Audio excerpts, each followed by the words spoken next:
오늘 본문은 예레미야 45장 1절부터 5절까지 말씀입니다. 유다의 요시야 왕의 아들 여호야김 넷째 해에 네리야의 아들 바룩이 예레미야가 불러주는 대로 이 모든 말을 책에 기록하니라. 그때의 선지자 예레미야가 그에게 말하여 이르되, 바룩아, 이스라엘의 하나님 여호와께서 네게 이같이 말씀하셨느니라. 네가 일찍이 말하기를, 화로다, 여호와께서 나의 고통에 슬픔을 더하셨으니 나는 나의 탄식으로 피곤하여 평안을 찾지 못하도다. 너는 그에게 이르라, 여호와께서 이와 같이 말씀하시기를 보라. 나는 내가 세운 것을 헐기도 하며 내가 심은 것을 뽑기도 하나니 온 땅에 그리하겠거늘. 네가 너를 위하여 큰 일을 찾느냐? 그것을 찾지 말고 보라. 내가 모든 육체에 재난을 내리라. 그러나 네가 가는 모든 곳에서는 내가 너에게 네 생명을 노량물 주듯 하리라. 여호와의 말씀이니라. 아멘. 오늘 우리가 함께 읽은 말씀은 또다시 20여 년 전으로 거슬러 올라갑니다. 요시야 왕의 아들 여호야김이 다스린 지 넷째 해가 되는 해입니다. 앞서 살펴본 예레미야 36장의 사건이 바로 이때의 일이죠. 요시야 왕 때부터 임한 하나님의 말씀을 예레미야는 불러주고 바룩이 그것을 받아 적었던 시기입니다. 그리고 바룩은 그 말씀을 있는 그대로 사람들에게 낭독하여 들려주는 말씀의 전달자로서의 사명을 감당합니다. 바로 이때 바룩을 향한 하나님의 말씀이 예레미야에게 임합니다. 그런데 예레미야서는 오늘 본문을 36장 다음에 기록하지 않고 왜 이제 와서 20년이나 시간이 흐른 시점에 예루살렘 성전은 무너지고 또 주민들은 포로가 되어 잡혀가 폐허가 된 바로 그 시점에 바룩을 향한 메시지를 배치시켰을까요? 36장부터 44장까지는 하나님의 말씀을 버리고 심판을 받은 유다 백성들의 이야기와 메시지가 등장하죠. 이들은 하나님 앞에서 신실하지 못한 삶을 살았습니다. 아마도 바벨론 포로로 잡혀간 사람들은 이들의 메시지를 통해서 그들의 과거를 반성했을 것입니다. 반면 신실하지 못한 유다 백성과는 대조적으로 바룩이라는 신실한 인물이 나옵니다.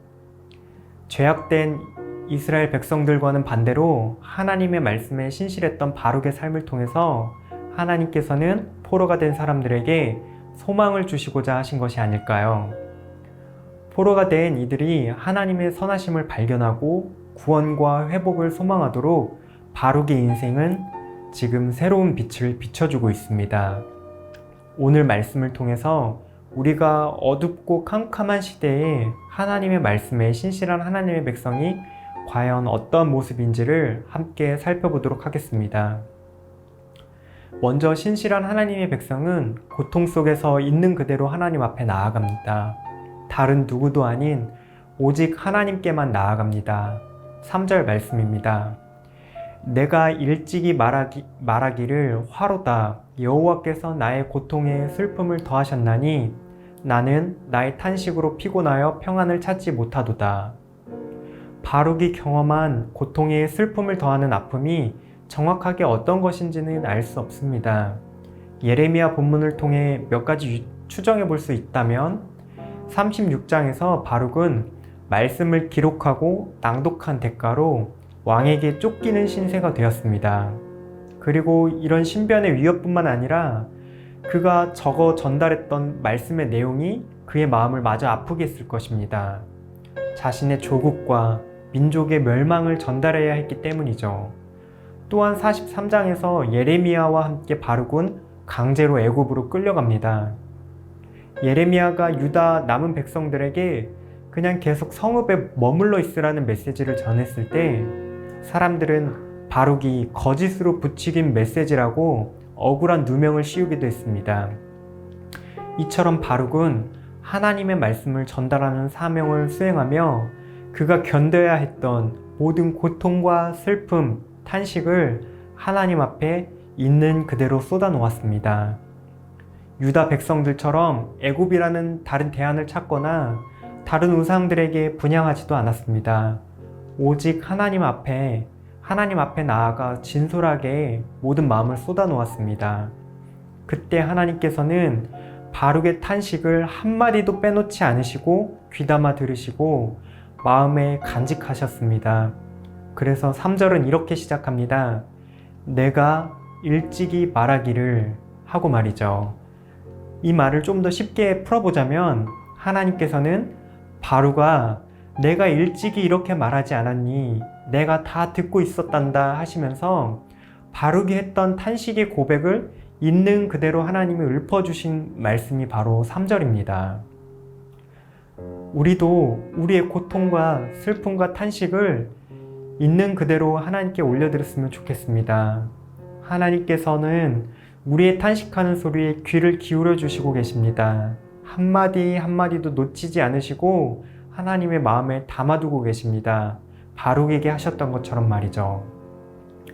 이렇게 있는 그대로 하나님 앞에 나아갈 때 하나님께서는 우리의 기도를 들어주실 뿐만 아니라 우리 인생을 붙들어 주시고 보살펴 주십니다. 4절에서 하나님은 온 세상을 다스리시는 진정한 왕이심을 말씀하십니다. 보라, 나는 내가 세운 것을 헐기도 하며 내가 심은 것을 뽑기도 하나니 온 땅에 그리하겠거늘.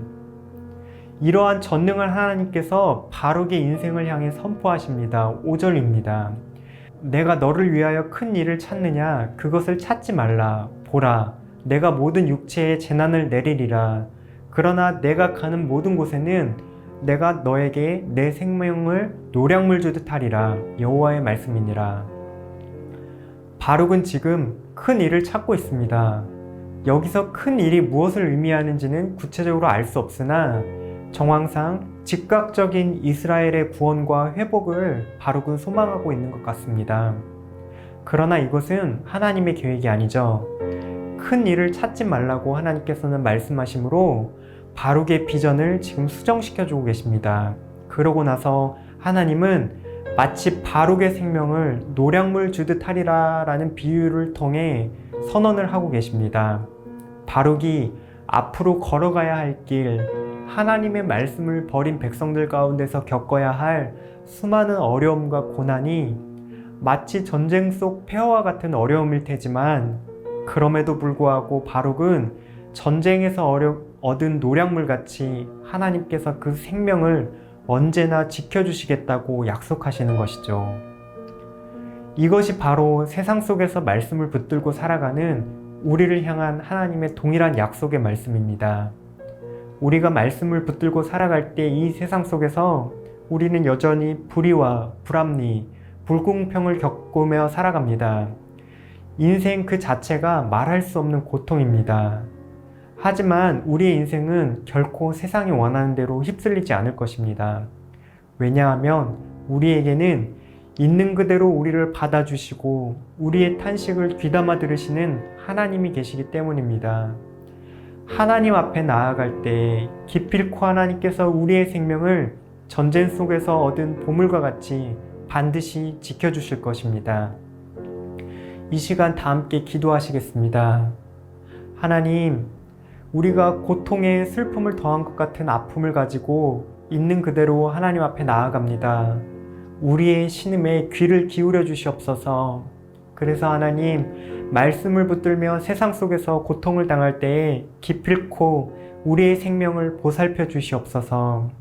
오늘 하루 하나님의 말씀을 붙들며 세상 속으로 나아갈 때에 하나님께서 우리의 작은 신음에도 응답하시고 보호하시는 놀라운 은혜를 우리 삶 속에 경험하시기를 간절히 바라겠습니다.